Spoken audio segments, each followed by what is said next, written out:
All right, welcome everyone. So, who here has come with some questions?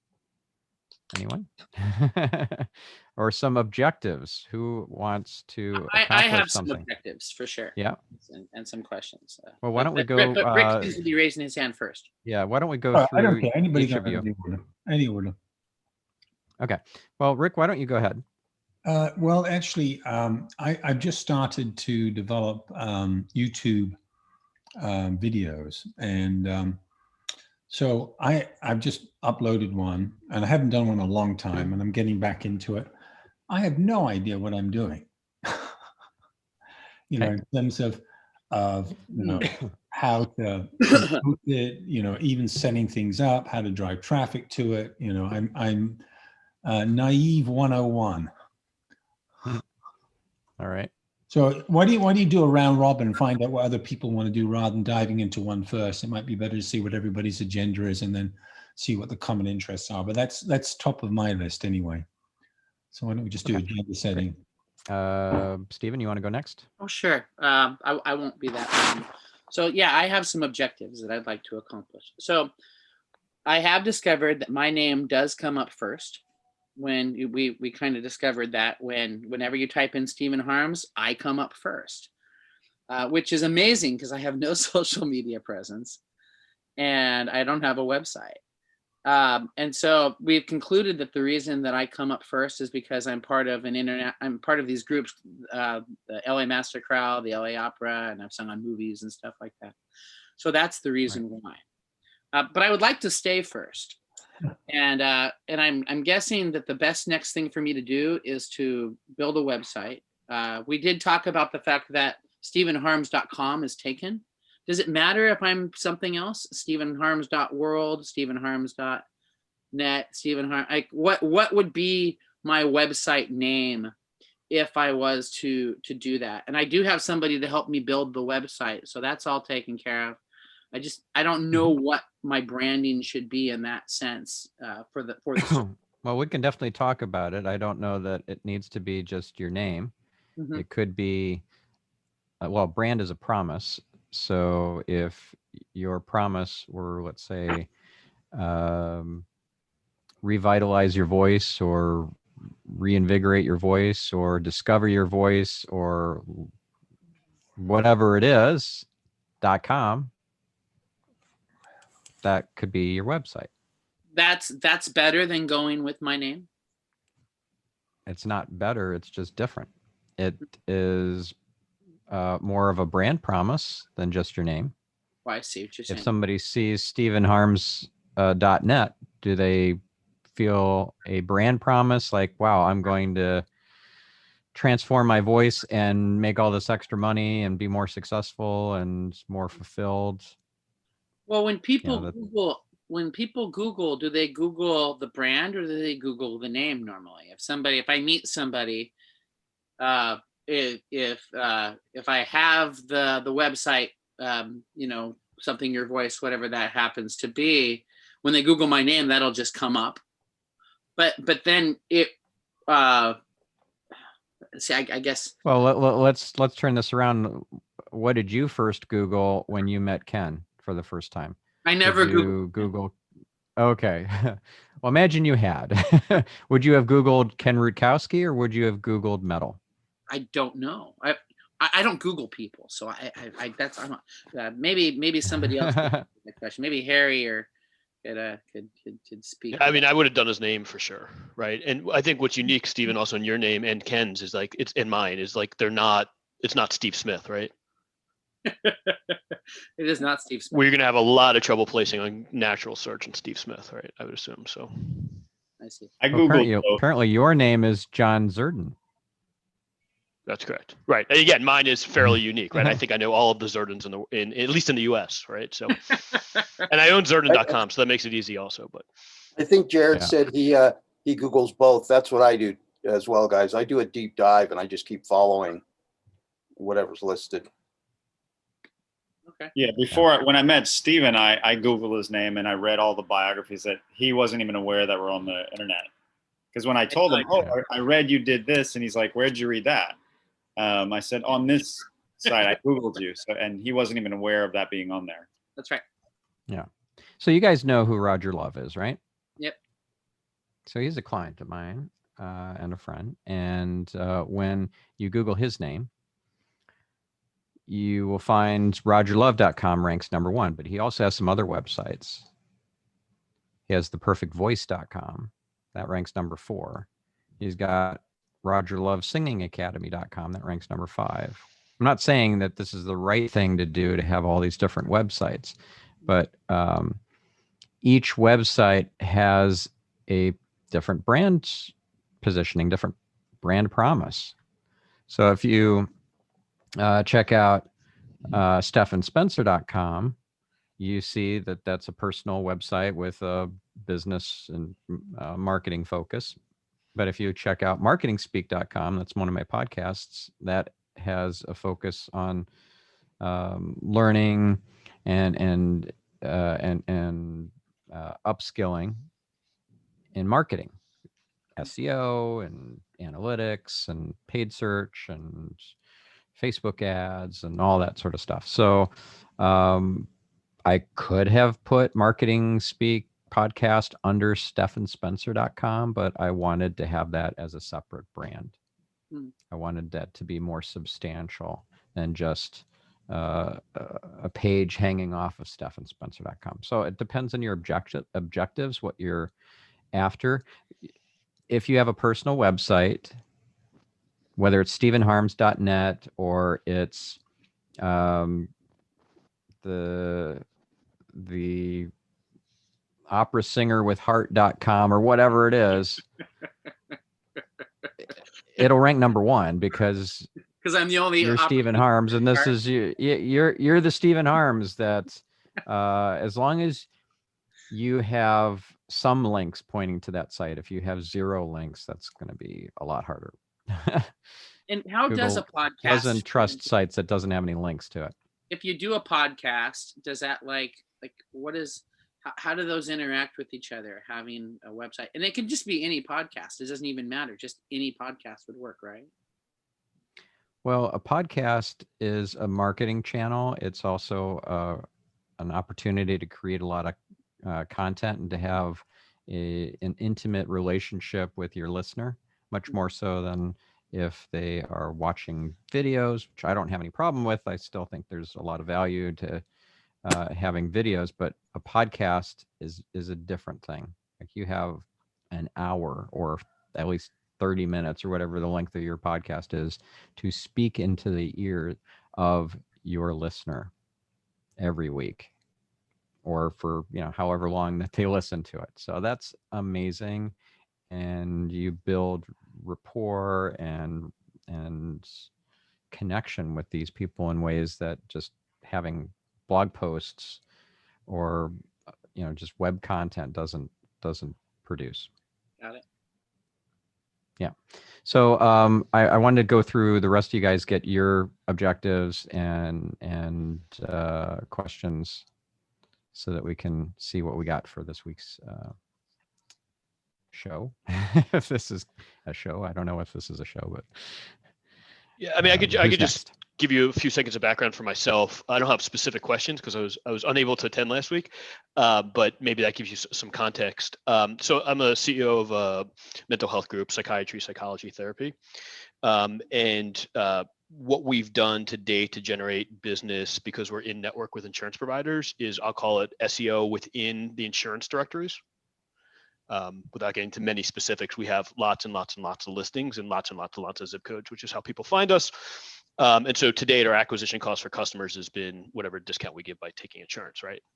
Is the way we think about it. But we've always had the fortune of having more demand than supply, and we've started to fix that problem. And so we're starting to now test paid search and paid social channels. With a lot of different testing on the back end. But we're also starting to think about SEO, and our SEO presence is like negligible. It's terrible, actually.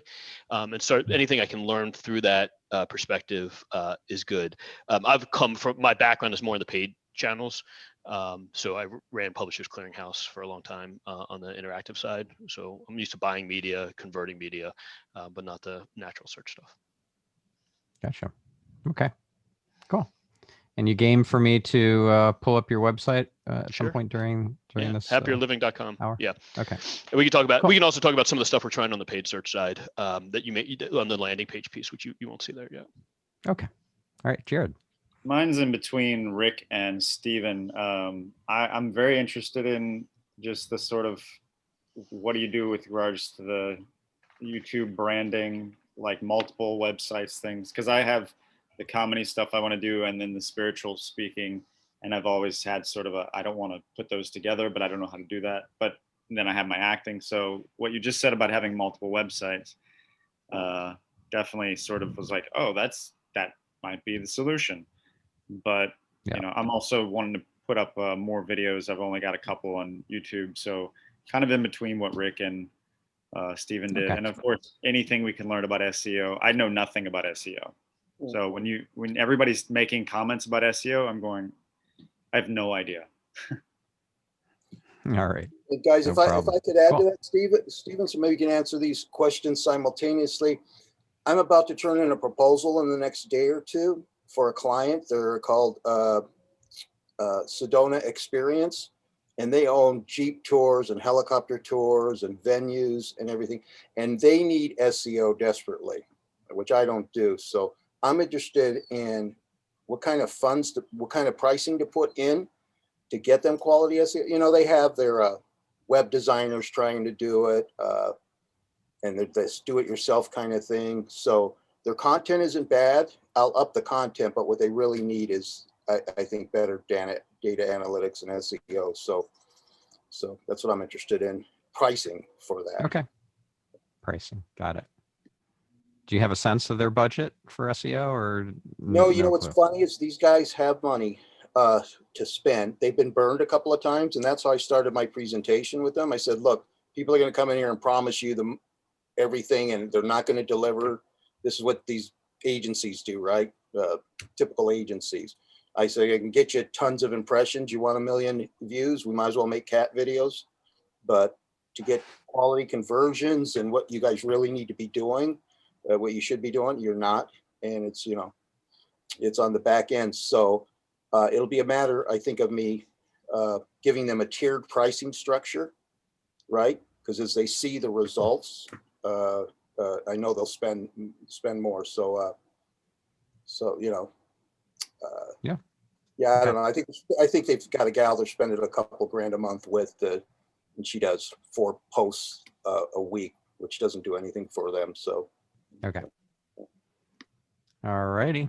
Just to make a connection there, Stefan. I mean, Harry, can't you just hire Stefan to get a series of quotes from him?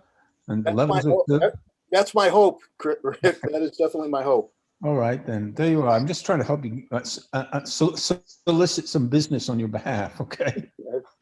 Thank you. My goal. Ed, you didn't share yet. What are you hoping to get? Actually, I think I'm somewhere between, excuse me, Jared and Steven. I have a number of websites, and I work in spaces that are very, very much different silos. One of them is political, which is very controversial these days, and one of them is in writing about music, a lot of music publishing stuff. My consulting kind of overlaps the two, but it is a delicate balance because people have their views in the entertainment industry, for example, and you have to make sure your views don't overlap with that. And then I also have an academic presence. So I've had to basically spread a lot of things out on different websites recently. And so I find all the questions that are being asked about that pretty interesting. It's about how you present yourself out there. But there's also a balance because they find one website, they're going to find another, right? So, those things matter. So I'm curious to hear what you have to say about how you market things when you're trying to keep that separation and those silos and all that.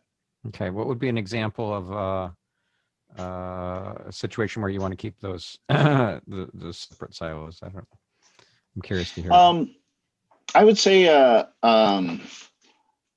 in the music space, when I've worked with a lot of people that have played with Pink Floyd, and I know personally there's people that there's quite a range of political views there, and I have my own. But I try to keep my own separately, because when I interview people for my music writing, I think I'm pretty good about listening to their perspectives and not having my own views spread into that discourse, if that makes any sense. But I do have these, this presence online, and where I have to provide a political point of view perspective. I mean, I'm elected here to the town legislature. Steve and I were talking about that earlier. And I have a political history. So it's been interesting. And then in the academic space, you also study a lot of things that are political. I mean, that's my academic background. I have my master's. I've been working on a PhD probably for too long, but all that stuff is out there. And so it's almost like when you wear too many hats and you're pretty immersed in all of them, how to separate all this stuff. And I'm sure that can be a marketing nightmare, Does that help? Well, I don't know if that clarifies. Yeah, it does clarify. It's almost impossible to hide a whole aspects of your life to people from Google, especially if you want those aspects of your life to be findable for the other people who are your tribe for that. Like, there's no such thing as siloing with Google and say, well, internet. I don't want people who are looking for my stuff related to music to find my political stuff, and I don't want people who are looking for my political stuff to find my music stuff. Yeah, it doesn't work that way. Google's going to find it unless you try to have a reputation management campaign to bury for everybody the political stuff, but that doesn't sound like what you're trying to accomplish. No, I think for me, it's more about, unfortunately, the office I'm in is actually technically nonpartisan, which makes it a lot easier right now. The town offices in the town I live in are like that, but I think out of respect to the people I work with in music that have very strong opinions, I want to make sure that the space that I publish these interviews in and all that stuff doesn't overlap with the other stuff, just just to kind of keep it compartmentalized for their sake, of anything. Because I also feel like it gives me people searching. Are you concerned about people searching for your name that are in the music world and finding some of your political content in the Google search results? I'd be more concerned about them being worried about the music content being in the same space as places where I discuss political things. So, and to give a bit more context. No, I'm not. I mean, on my academic page, I have kind of like a full catalog, kind of like your personal website, it sounds like, where you have a more comprehensive bird's eye view of everything. And so that's where I have that. But for more context, I used to write for Brain Damage, which is one of the biggest Pink Floyd fan websites. It's actually, they have a very close relationship with the band's management. It's not entirely grassroots. But I'm doing my own site now, and it's completely, has nothing political on it, obviously. I haven't launched it yet, but it's just kind of to make sure if I post these stories in more than one place, that it never ends up in a place where it overlaps too heavily into something political that people that I'm working with in the music space might find objectionable or unpalatable, I'm only smiling because if you saw Roger Waters' last tour, I think it's hard to separate Pink Floyd from politics, in general. If you went to either, I went to both of the last tours. So, Yep. I hear you. Yeah, no, I know. That's part of what I'm referring to. Yeah. Okay. Well, so that's where I'm coming from. Yeah. Yeah. Okay, cool. So let's start delving into some of the stuff. Why don't we start with YouTube and Rick's issue or opportunity, if you're cool with that? Is that good? Start with Rick.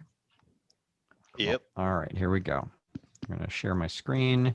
Rick had sent me an email with his YouTube video, and that was helpful to see that ahead of time. Okay, so here we go. This is the video, and we're only 3 seconds in, so we're still very early into the video. But what problem do you see here? Blank space. White space. Yeah. Yeah. Like, how long would you hang out with a page that does, with a video that's just a blank page like this? Would you last 3 seconds? 4 seconds? If I knew 2 Rick, seconds? then I would wait. If I didn't know Rick, I would click off in about a second and a half. If it was something I was really interested in, I would wait and maybe refresh the page. If this Right. was Pink Floyd, So- I think it's some sort of political statement. Okay, so this is a problem that a lot of people make with their YouTube videos, is they lose the audience before they even captured them. Right. If you have like a spinning logo or a few words with the rest of the screen being blank, or just a little intro thing going or something, and there's no powerful statement, there's no like starting off with a bang within the first second or two, you'll lose them. And the way to see that is to go into your YouTube analytics and look at the analytics audience retention report or chart for that particular video that you're looking at. So if the drop off is massive at the beginning, it should be less than, let's say, 25%. And to have 25% of the people who start your video be gone within 10 seconds is not fantastic, but it's pretty typical. But if it's 60% or 50%, even worse, that stick around past that first 10 seconds, you know you've got a problem. So that's the first thing I would fix. Second thing is, well, actually, let's kind of zoom out and look at what are the best practices for video optimization on YouTube. Can I ask a question too for search on YouTube while you're getting this working? So in YouTube, does it automatically do text, voice to text, and then make that indexable, or how does that work? It does. Yeah. It does, So okay. you guys see my screen now, right? Mm-hmm. Yep. You see, welcome, Dr. Rick Botelho. Yes. Is that what you were originally referring to? You said how long would we stick? That was what I was referring to. And 3 seconds in, 4 seconds in, 6, 7 seconds in, finally, it goes from just welcome, Dr. Here, let's play it. Oh, that's okay. So it starts with just welcome, Dr. Rick Botelho. And then finally, after about 6 seconds, this line shows up: develop equity leadership. Well, that's a problem, because we have only at most 3 or 4 seconds before people click off and they're like, yeah, I don't have time for this. Unless we capture them with something really powerful, and it should be like a powerful statement and a powerful visual, ideally at the same time. So don't start with welcome to Dr. Rick Botelho with a spinning logo or your name spinning or whatever. Like they're gone. They're like, who is this guy? I'm out of here. I don't have time for this. So if you look at the big popular YouTubers, somebody like Evan Carmichael, 300 190 million views, you will see that he has very powerful, punchy beginnings to his videos. Okay, 5 habits that will stop your procrastination. Okay, so this video is just what? From today, and it's already at 7,400 views. And it's just, boom, start out strong. Many of you are thinking way too effing big. What? That's another thing. When you start out with a powerful statement or powerful kind of position, if you can make it counterintuitive or against conventional wisdom or curiosity inducing, boom, you especially have them. So this is, I think this is Mel Robbins, I think. Anyways, but also notice these thumbnails really pop, and he's not using like the stock, or not stock, the headshot photography that was provided to him. He uses a frame from the video and makes the person's head large in the thumbnail, and he has a certain color theme and kind of styling, font usage and logo and all that sort of stuff that makes it very clear that that's his brand. And anytime you see a thumbnail of his in the recommended, suggested video section on the right hand side, you're like, boom, I know that's Evan. So if you're a fan and you want to listen to another one of his videos after you just finished a video, and you see on the suggested list another one of his videos, because it's so clear that it's like that's his brand. Whereas if you look at, let's go to yours. Now you only have 2 videos right now, and they don't pop. They don't have a brand feel to them. Mm-hmm. They don't stand out. So if somebody is searching for equity leadership, pretty specialized keyword, these thumbnails pop, especially when you see there's a TED logo in the background, or you see big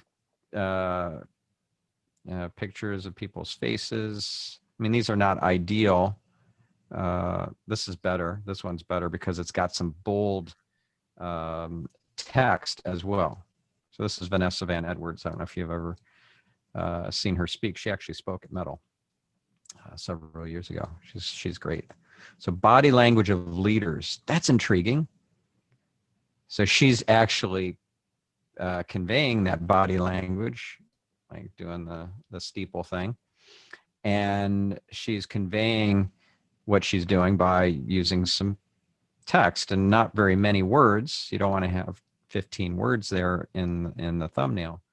3 or 4, maybe 5. Like, this is okay, but it's pretty full. How to be a great leader. That's a lot of words actually for a thumbnail. You see how they can really pop if you have a good thumbnail, and people pay more attention to the thumbnail than they do the title. YouTube pays more attention to the title in terms of the YouTube search ranking algorithm, but humans that are users of YouTube are looking first at the thumbnail. Isn't that what you do? Right? Look at the thumbnail first rather than read the titles. Like, No, it's who just- reads the titles first in a I've YouTube never thought about it. list? I Okay. always read the titles first, but I know the visual images are critically important for getting attention. Yeah. And the great thing about YouTube video is you don't have to use an image from the video. You don't have to use a still frame. You can upload your own custom image, make that the thumbnail. So how would you make that correction then in that? How, because I just put it up and then pick something. So where do you go to change the if you maybe go to your own, if you got your own channel where you could show us how to change Of course, the thumbnail. yep. So let's go to this one. And let's edit the video. So you got that edit video button for any of your videos if you're logged into your YouTube account. Okay. And then you're going to change the thumbnail. So thumbnail, select or upload a picture that shows what's in your video.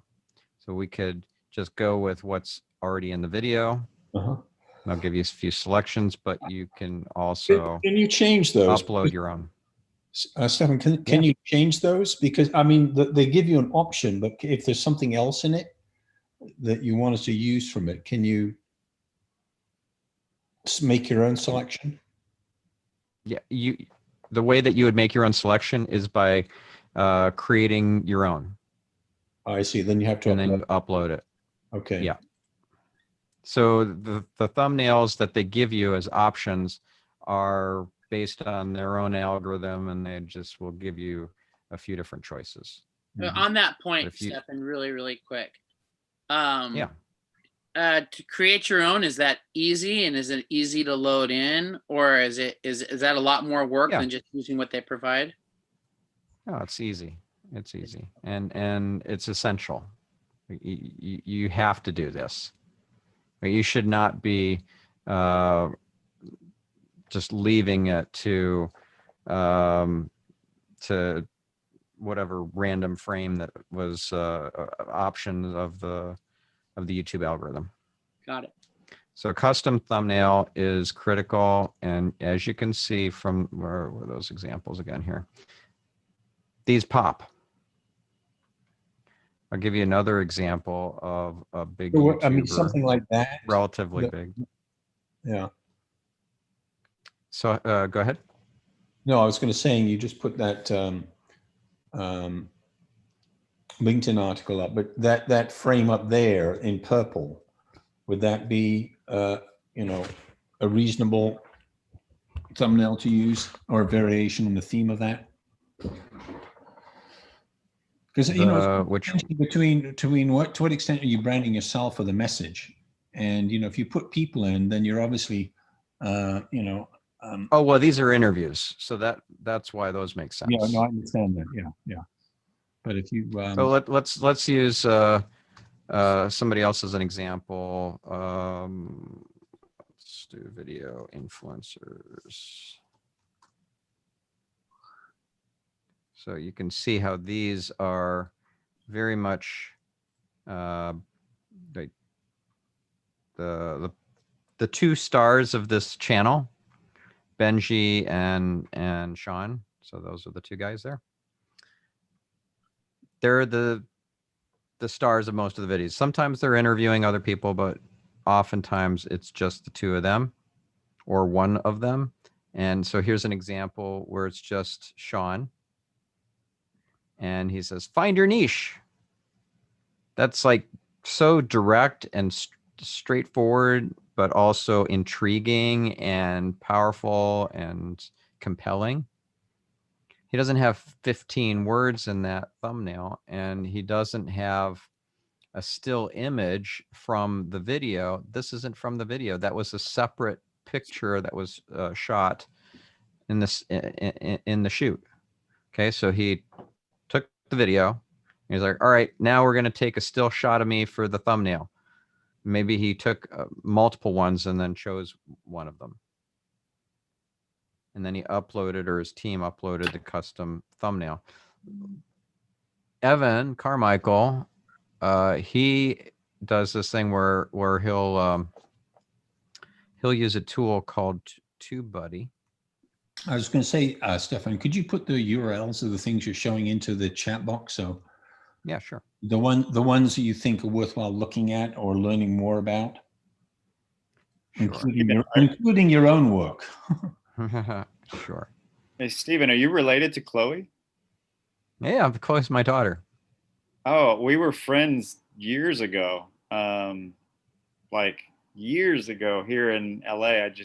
I don't even remember how we met, but it was just one of those things you see someone at like events and parties, and she's a really, really cool person. I haven't talked to her in a while, probably a couple of years. Oh, small world. Yeah. She's 29. And yeah, I'm almost 50. So I had her young. Yeah, that's funny. All right, so TubeBuddy. This is a tool that will tell you the performance, or it will help you to gauge the performance of one thumbnail versus another. So if you're not sure which thumbnail to go with, or color scheme of the thumbnail, or what words to use, or whatever, you can do A/B split tests of your thumbnail with this tool. That's super cool. So tubebuddy.com, and let me Cut and paste, putting that yeah, I'll put that into the chat. And even the last one that you put up, I mean, what who do you recommend to learn from? And in addition to yourself, I mean, who do you turn to? Well, for YouTube, Evan Carmichael, he's great. And he has a training.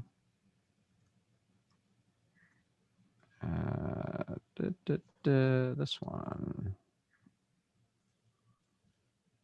I'll drop that into the chat. There you go. That'd be great. Thank you. And do you do training as well? I do. Yeah. What sort of training do you offer?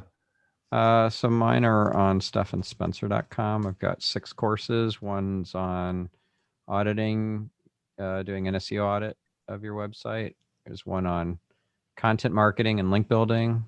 There's one on viral social media. There's one on keyword research for SEO. One on building your authority, and one on conversion. Yeah, so those are my courses. Yeah, maybe you could just pop that file in as well, if you don't mind. Just say sure. That'd be great. Thank you. Yep. And let's see. So there's also, if you recall, I have this Marketing Speak podcast. Yeah, I'd like to know that one. So this is kind of a free university level education in online marketing. It's pretty darn good. And there's a whole section about YouTube in here. So if you go to podcast and then select YouTube as the category. Wow. You'll see a whole category of great YouTubers who have been on my show, and they're sharing gold. Sean Cannell, for example, remember I showed you his video influencers channel, him and Benji? Yeah. He was a guest, and he was just dropping knowledge. It was awesome. This guy, Tommy Powers, his nickname is Tommy Traffic, has made 8 figures off of YouTube advertising. Personally made 8 figures. Yes, he's a multi-millionaire. So that was a great episode. This guy, Jeff Martin, he's a ninja at YouTube SEO. Daryl Eves, he's the founder of VidSummit, and he's a big influencer. He's the guy who dreamed up the whole Squatty Potty viral commercial. The one where the unicorn is pooping rainbow sherbet. You guys have seen that before? Yeah, it's really funny. Yeah, that was Daryl. That was his brainchild. Sunny Lenarduzzi, she's a big YouTuber. Jeremy Vest, another big YouTuber. Like these, Daniel Harmon, he's the co-founder of Harmon Brothers, which makes a lot of the viral videos. They actually produced that Squatty Potty viral video and Pooperies, and Purple Mattress, the one with Goldilocks. You probably have all seen videos that have gotten hundreds of millions or even billions of views for his clients. Yeah. So these are great. So Stefan, what's been your most successful hit in terms of traffic? Where's your forte? My forte is in SEO. Okay. And not so much YouTube SEO, although I know a fair amount. I'm pretty smart when it comes to that. I just don't do it for myself. Yeah. I don't know. I have this mental block about uploading a bunch of YouTube videos of myself.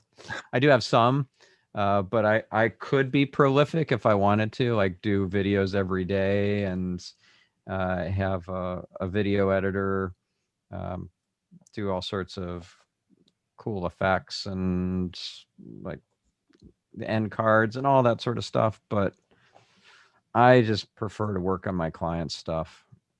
I just, yeah. Anywho, so that's a little bit about YouTube, and I know we gotta switch topics here so that we can cover you other guys. Yeah, thank you. But the key thing here is the thumbnail. The second key thing is the title of the video. Yeah. And the third key thing is what happens in the first few seconds of the video. Mm-hmm. Does it engage? Does it draw them in? Does it induce is it curiosity inducing? Yeah. Or contentious or somehow controversial, or it's something that captures draws them in. Yeah. It's funny because I just made it and I was using fade-ins as the things, and that's obviously a no-no. You want to start off so that I know exactly what you're talking about. So it's great feedback. I hope everyone learns from my mistake. It's do contextual links into YouTube content? I assume that matters as well for ranking. Contextual links into YouTube. So videos. if you're SEO expert and you're writing and you're producing content on SEO, and you just put it up versus getting people to link from their website that also is SEO experts, I assume you get extra search rankings based on that as well. So if you're asking if you get extra benefit by linking to the YouTube video from your website, yes. In other websites, obviously, as many as you could get, I assume yes, that video will rank better. Okay. If Gotcha. you also embed the video in your, let's say, blog post, and I know Rick was thinking of taking this blog post and embedding the video into that can also increase the reach of that video, because you'll probably get more views and more watch time because people will be watching that video from within the blog post. So if they do that, do you get credit if it's on a different site? Does YouTube pick up the views from there as well? It does. Absolutely. Wow. That's good. Okay. I didn't know that. Yeah. All right. So let's move on. Shall we pull up John's website and give that a spin? Tell me how bad it is. We'll treat it with love. Yeah, no, we put zero effort into it from a SEO perspective today. So no problem. So what was the site again? happierliving.com. And as you're doing that, I'd like to ask a dumb question. Could you explain a little bit more about what search engine? I have a sense of it, but maybe use his example so that I understand it better. Yeah. So if I had heard of Happier Living and I hadn't been there yet, but I wasn't sure what the website address was, I just Googled for Happier Living. That's a brand search. If I want better results to show up for the user, for the searcher, I will do search engine optimization to help influence what Google presents. There'll be cases where you won't see the thing that you want ranking where you want it to. Mm-hmm. So do you want the truehealthinitiative.org council member page for you to rank number 1 for your name? Or No. would you prefer to have something else, like maybe your own website, or at least your LinkedIn or something like that rank number 1, right? No. So that's an aspect to search engine optimization. Mm-hmm. The aspect that most people are concerned about is ranking for things that aren't your brand. Right. Informational keywords, transactional keywords, like Right. Like in my world, it's psychiatrists that accept insurance, right? Stuff like that. Yeah, exactly. So if I were to Google happier living and I don't see a knowledge panel over on the right-hand side, which you normally see with brands, right? Let's put my name in here as an example. Right, so I have a knowledge panel over here on the right-hand side. Let's put in something like Pink Floyd. So that knowledge panel is automatically generated by Google. Then you can't have any. It does. Yeah. Right.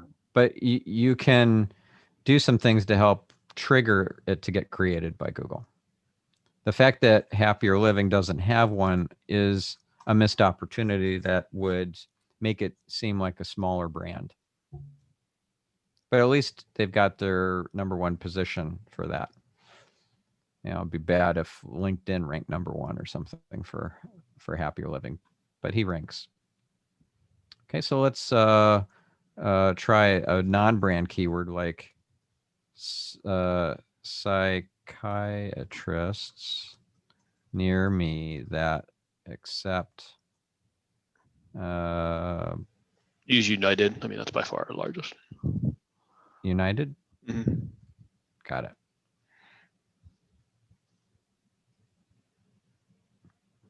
Right. So we're nowhere in that. Yeah. Bummer. And I'm looking at 100 results per page because I switched my settings. Search settings to 100 results instead of just the normal 10. That way I can just do a Command F find on the page for Happier Living. If it's below 10, no one's finding it anyway. So yeah, and if it's if it's in the first 10 pages, I'll be able to see it. Oh, why did that not work? Give me you're in Los Angeles, Stefan? I am not right now. I am in Tel Aviv. Okay. But, we're definitely not outside the U.S. So yeah, but I'm normally pretending to be in Encino. VPN or something. Yeah. Yeah, usually I'm VPNing in. And I set my Google settings. Anyways, so that's a non-brand search. That's something that would be way more valuable and lucrative to most companies going after those non-brand searches. Okay, so that's SEO, is trying to influence Google and get your stuff to show up first and second and third, and as many of the slots in the search results as you can take in the top 10. Okay, so let's go back to Happier Living. We did some interviews with some of our customers, and basically it was always the same story, which is like, how did you find us, right? And so the story generally is, I was depressed, have anxiety, or whatever the case is. I typed psychologist or psychiatrist. People sometimes don't know how to determine or therapy. They don't know the difference between those 3 things. Yeah. In Google, I start calling down the list of people, and the people that answer, I ask them how much it is. None of them take insurance. I get frustrated. I go back, I go to Google and I type in psychologists that take United Healthcare as an example. I then call down that list. No one answers the phone. So then I go to the United Healthcare directory and call down that list. And that's how they find us. So that it's like over and over and over again, the same story. Yeah, that's frustrating for them and for you, because you could have gotten them earlier and you could have gotten more of them. Yep. Yeah. All right. So some of the stuff I'll tell you that we're planning on doing on the landing page too, bringing insurance up to the top.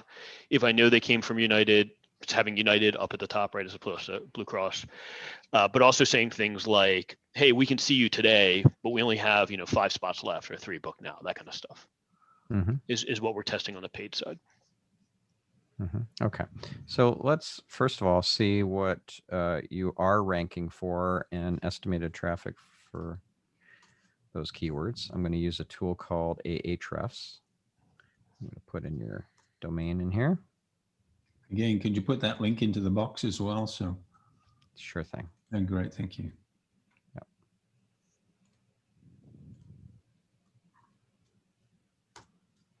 There you go. Okay, so this is going to show you, if we go to the organic keywords, what keywords people are typing into Google that end up showing your site in the results, what your position is in the results for those keywords, and then what estimated traffic you're probably getting based on your position and the volume of searches that happen for that keyword. And so is this, if we were to hire you or someone like you, is this like how you judge your, is this how we judge your ability, like your quality, or how do you think about that? Oh, that's a big question. I mean, this is just one aspect to look at. There are 3 pillars to SEO. I've mentioned this on previous shows, but content, architecture, and links. This is the content side of it, figuring out what keywords people are searching for. Are you using those keywords or covering those topics in your content on your website? And then the links pillar of SEO, that's where if you have an authority type positioning and get a lot of people blogging about you and linking to you and journalists covering you and that sort of thing. So that's gauged using a tool like Majestic. So I'll put in happier living here, and then that'll tell me how trusted and how important you are. Trust flow is how trusted you are. Citation flow is how important you are. And you can see your trust is really low, makes it seem even lower when I tell you that it's on a logarithmic scale, like a Richter scale. So this is like one step up Mount Everest. Right. We own a domain. Yeah. I know a guy who owns a domain. There you go. Hey, you want to buy a watch? Exactly. Okay, so that is the whole link pillar of SEO. And then finally, architecture. That's how search engine friendly your site is, how much you've put into the structure of your site and making sure that all the fundamentals have been covered. Things like canonical tags. So if I view source, there's none. Site maps, there's none of that stuff. Yeah. Yeah, none of that. Bummer. And for those of you who are like, what the heck are site maps? What are canonical tags? My brain hurts. What are you trying to do to me? Don't worry about it. You don't need to be an expert in all this stuff. You just need to know that this stuff needs to be covered by somebody. Somebody needs to address the technical side of it. Just like, you need a plumber when the sink is plugged. You don't need to know how to snake your own or Drano your own drain. You just need to know who to call. It's about who, not how. Hey, Stefan, like that. That's kind of the lesson of the day. I think is it's always about who, not how. Whatever it is. Yeah. What was the question? Stefan, you call those organic keywords. Is there another classification for keywords? Well, there are paid keywords for paid search. Okay. Google Ads, what used to be called AdWords. And then there's organic. Yeah. Okay. And they can tell, and so they'll separate those in the ratings for you, the chart that you showed us. Depending on the tool, yes. And in Ahrefs, it does show you the organic keywords in this section, and then the paid keywords, pay-per-click keywords are down here in this section. Yeah, but some tools don't do it that way, and they kind of combine the two, or you're essentially using the tool as if you're doing paid search advertising, and then if you want to use that information for organic, for SEO as well, then have at it. Like the Google Keyword Planner. It's a tool provided to advertisers. You can't actually get real useful data out of it unless you advertise on Google. They'll hobble the tool for people who aren't spending money with Google. But you can use some of that information in your decision making about which keywords to target from an SEO perspective. I just wouldn't rely on that as your sole source of information. I'd be Right. using I know Ahrefs, Moz, and things like that.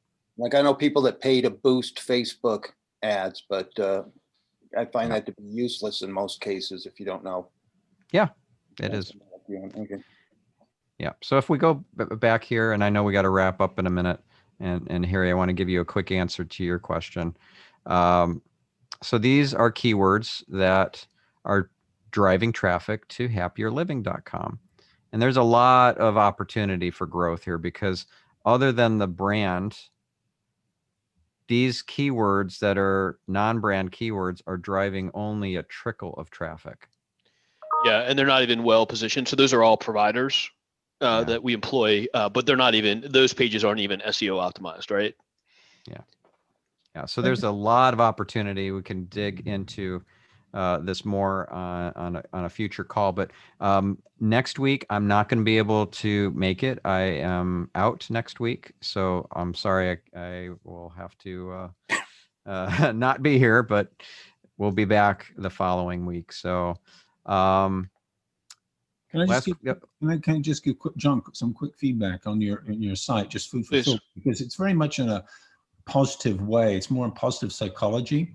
And looking at the image, I don't know whether when you're doing research that you want to do split images or messages, because this is very upbeat. But if I'm depressed and down, and I look at this and I'm thinking, what's this about? Do you know what I mean? So, I understand why you're doing it. But the question is, what do you want to achieve? And do you want people to make an appointment?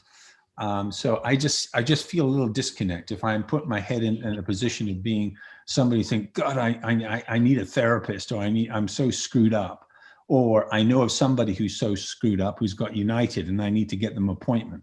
Yeah, that's great feedback. And so we're doing, I mentioned earlier, and I'm happy to share this when appropriate too, Stefan, if appropriate. We're doing a lot of testing on what those creatives are and what the messaging is. So I hadn't thought of that, but I'm going to put that on the list of stuff for us to test. We are generally testing through paid channels because it's easier for me to control the volume right now and get results pretty quickly though. Yeah. And I'm guessing you're not just driving paid traffic to the homepage. No, right. It's all the landing pages, right? And we're trying to do A/B testing on all the landing pages and then the messaging within the landing pages to figure out what works. So far, we've only done a few tests, but the thing that works the best is scarcity so far, right? We only have 3 appointments available tomorrow. Want to see somebody, right? We haven't tried different imaging yet. It's all been messaging so far. Gotcha. And if I make a comment and a question, Stephen, maybe this will be for a later call. I know Dr. Mark Goldston of our group talks about how people who are depressed don't seek the help, but people that love them do. Exactly. And again, Stefan, if there was a way to reach out to those people who are loved ones who are depressed, I think is an opportunity. Right. No, that's great feedback. Thank you. Yeah. Stefan, thank you so much. This was amazing. Yes, thank you. I appreciate it. You're welcome.